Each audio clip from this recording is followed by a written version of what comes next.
Thank you for this opportunity that you have given me to share about our experience back in the Philippines. My name is Armando Arellano, and right there is a colonial name. And when I became a US citizen, I was offered to change my name to a more Americanized name. So at the time, I was thinking of Harrison Ford, but I decided not to keep decided to keep my name. Well, the Philippines is a victim of a habitual subjugation. 377 years of Spanish colonization. That's a lot of years. 2 years of the British presence, 48 years of the American rule, and 4 years under the Japanese. So it's like all generations somehow in the Philippines experience some kind of form of colonization. Well, unfortunately or fortunately, the imperialism disguised in the propagation of the westernized Christianity using the name of God in vain. When Spain reached the Philippines through actually the leadership of Ferdinand Magellan, who was a Portuguese explorer. And since that time, it was claimed that the group of islands of more than 7,000 islands was named and claimed after the King Philip II of Spain, and to this day. So how about those centuries of colonization? Well, it brought a lot of distractions and exploitation and plundering of the natural resources to begin with. The rape and abuse of the people and the land, the displacement and disruption of inhabitants because of land grabbing. They were forced to leave their land, demonizing the indigenous and natives' way of life as if they were not acceptable and not the proper way to live as a human being. The adulteration of culture and customs. Somehow they were disrupted and they were, to a certain degree, stopped the practices. There was the corruption of the minds, believing that colonizers are more superior than the locals. So the Philippines, of course, to this day is being addressed as a third world country. A third world country.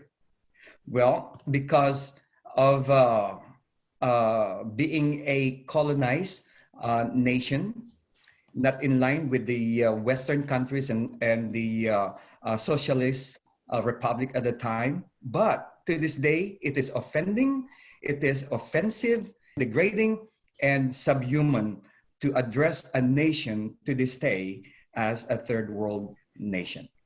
So we can move on from colonization, militarization, and subjugation to a global based on mutual partnership, and bilateral cooperation, dismantling the oppressive structures that only favors and benefits the rich and the powerful, and that includes the church. We need to look at the model of Jesus, the one who empowers the weak, the poor, and the oppressed. This is the authentic gospel of Christ, the Christ of Nazareth, Galilee, and from different places. So yeah, I mean, we need to have a baby step in order to correct the sins of the past, and repentance is a good gesture to begin with, and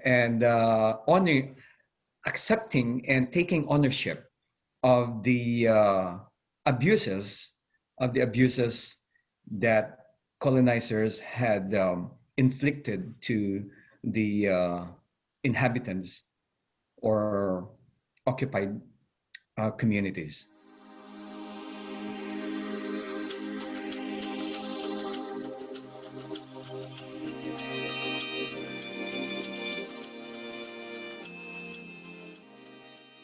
Our people in the 1886, the Dawes Act that took away millions of acres from native tribes, and they gave us 160 acres for us to live on.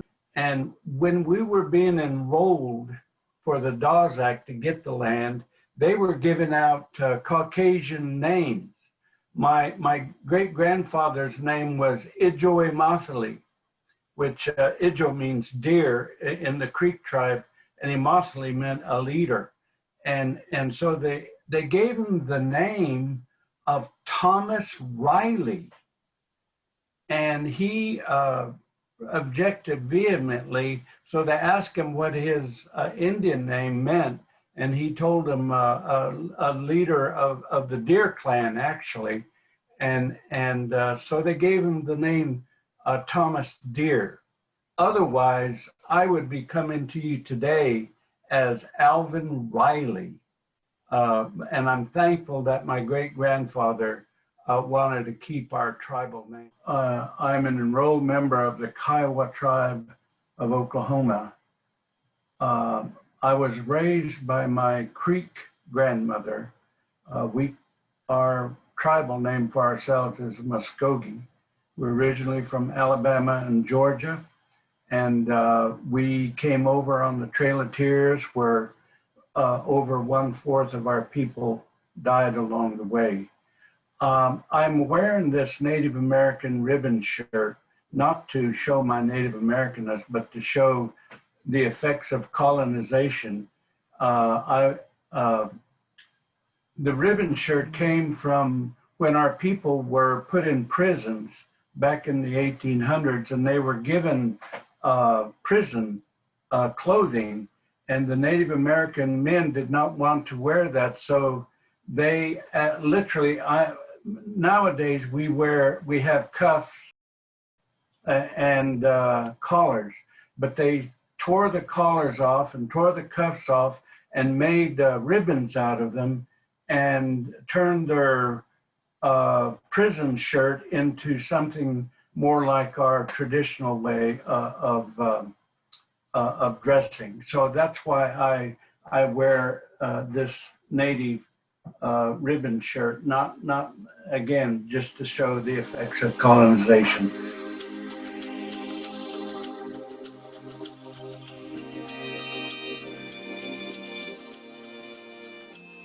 Yeah, I think the education system from school was also set in a colonial setup where, you are divided from elementary, you are categorized and put in classes to create that class system that did not kind of exist in our culture. And this was also filtered through Sunday school classes in schools. Sunday school, and when you are baptized, when you have your name as Chayenda, which is my name at birth, when you are baptized, back then you were supposed to get a Christian name. And some of the names now, when you read, you say, how is George a Christian name? How is this a Christian name? But because it is an European English name, therefore it's Christian. Because you have a Shona native name, therefore it's hidden. So that's, and then it takes time to take that out of the mind, that everything Western is what is Christian, everything African is what is hidden. So, and then it creates that. So to go in a process of decolonizing that process, it takes a long time. And it is passed on generation to generation, because it is what is Western that is seen as development, education, class, and everything.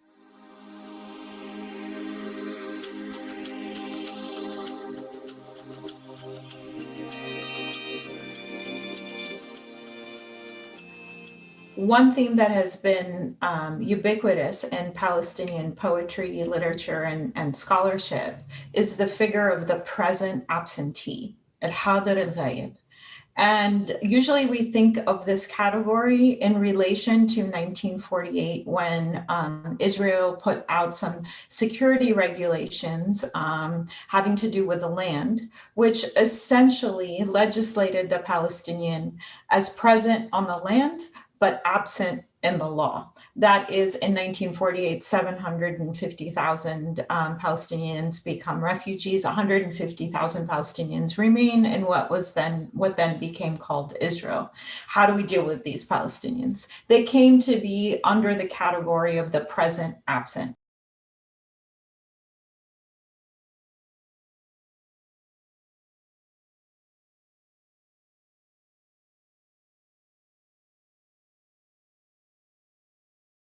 The IRA definition continues this politics of not naming the Palestinian. This began in 1917 with the Balfour Declaration, where Palestinian Muslims, Christians, and Jews, and here I really want to tag, Palestinians are not just Muslims. Palestinians are also Christians. Palestinians are also Jews, right? That category has been erased from the historical record. It's really important to continue thinking about all of the different ways Palestinians exist in the world, right?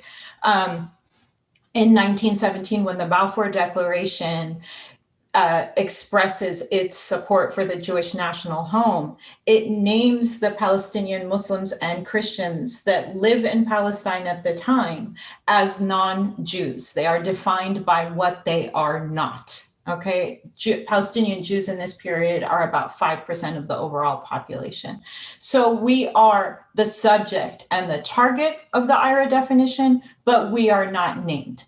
In this way, much of the Palestinian struggle is a struggle for a name, a struggle for the recognition of political rights. Okay, now let's step back. This is not just a Palestinian struggle. In fact, the Palestinian struggle with the ongoing Nakba and the ongoing violence of dispossession and the bifurcation of a people. Again, Palestinians exist not just in the West Bank, not just in Gaza. They exist inside the Green Line, like my spouse's family, who live maybe 30 miles from their original village, basically in refugee camp conditions, or my own family who took refuge in Lebanon, right? Or multiple other stories, right? So when the elder generation of my family now passes, they can't bury their dead in the place that they are from, right? These are the stories that we have to hold on to, the multiplicity of those stories.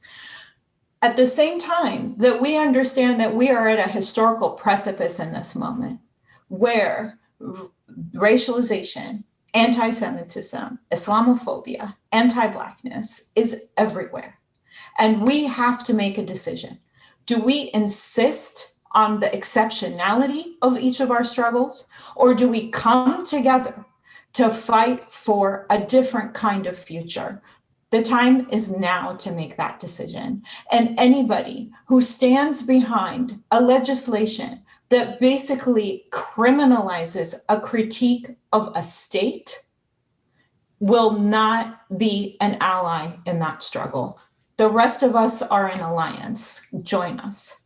Right? So I'll end by saying that one of the problems with the IRA definition, its weaponization, is that, again, we should actually be talking right now about what does it mean that a state that is self-defining as a Jewish state continues to occupy and deny Palestinians basic inalienable rights.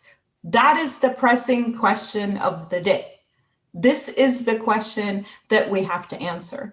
And I will say also that, in fact, the reason that these definitions have become so powerful isn't because we're weak. It's because we're strong. It's because Palestinians, Jewish Americans of all stripes and people of color have come around and found common cause in opposing the ongoing denial of basic inalienable rights for Palestinians. And that's why this is scary, because there is a moral battle that is not based on identity.